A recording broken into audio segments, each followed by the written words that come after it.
Cinda. I'm a high school senior, 18 years old, and this is the last installment of a video series talking about teens and technology. In this video, I will be discussing ways to cut back on technology usage for teens. I know as a teenager myself how hard it can be to resist using technology 24/7, but hopefully some of these tips can help. So the first thing is to understand how much technology you actually use in a week. Most of us kind of can guess, but none of us have taken the time to really think about it. So the first thing is to track your tech use for a week. Make a table either on a computer, an Excel, or on a piece of paper where you chart down each day how much technology you use. If you want to get more detailed, you can include what you were doing during that time, or you can break it up between leisure or fun and work. So things like talking to friends and being online would go under leisure, and things like homework or projects or work would go under work. So this can just help you understand how much time you're spending on technology and if you need to cut back or not.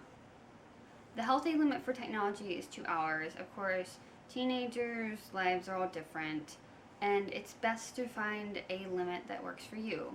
Sometimes talking to your family can be a good way to gauge how much technology they feel is healthy. The second tip is to set a time limit for your tech usage. This can be on a small or larger scale. On a smaller scale would be day-to-day kind of thing. You can say, oh, I'm only going to spend an hour watching TV a day, or I'm not going to spend more than half an hour on Facebook today, or something like that. You could also turn it around if you really need to and say, I'm going to put my phone up for 3 hours at least a day and go do something else. On a larger scale, you could set a total limit, such as no more than 2 hours a day, or not using, say, a video game for more than 2 times a week. These limits can help you keep track of how much technology you're using and cut back with some self-discipline. The third tip is to get active. One of the negative effects I discussed in an earlier video was that technology usage in excess can lead to teens not being active enough. So this is combating that and a way to cut back on technology and have fun while doing it. Getting active doesn't have to necessarily be exercise in the traditional sense. Of course, you can go to the gym or work out at home, but there are other things to do. You could join after-school sports teams such as track, soccer, football. You could go to a rec center or your local YMCA. You could go swimming. You could go to the park or hike. There's lots of things to do in your local area. And it's also can be social if you invite friends over. A lot of us don't get outside or get active as much as we used to as kids. When you're younger, it's fun to go outside and play, but as teenagers, we're taught that that's just not the thing you do. But there's nothing wrong with going outside and playing a game of tag or football or whatever you want to do to have fun. The fourth tip is to make plans to meet up. So one of the things that people use technology for is to stay connected with their friends. Text messaging, calling, Skyping, messaging online, all of that is a way to stay in touch with friends. But screen-to-screen communication is not the same as in person. It's just not as engaging. So make plans to meet up with your friends and family outside of technology usage. In fact, when you meet up, do something together without the use of technology. If you're all just sitting around on your phones, it doesn't count because you're not really engaging with each other.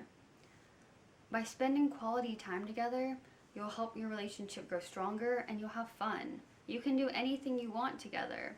You can go shopping, you can sit around and talk, you can play a game, you can write a story. Just do something together and get to know the people in your life. The fifth tip is to make no tech zones or times. By this, I mean set up places where you won't have any technology or times that you won't use any technology. For an example, you could say no phones at the dinner table. This way, instead of being on your phone or any other device, you'll be eating and talking with your family. Maybe you want a room where you just hang out by yourself or with your friends. You could say no technology in the car while you're driving or while you're riding, that way it's not distracting. For times, you could say maybe you have a tech bedtime where you don't use technology for, say, an hour before you go to sleep. This way, you could let yourself unwind.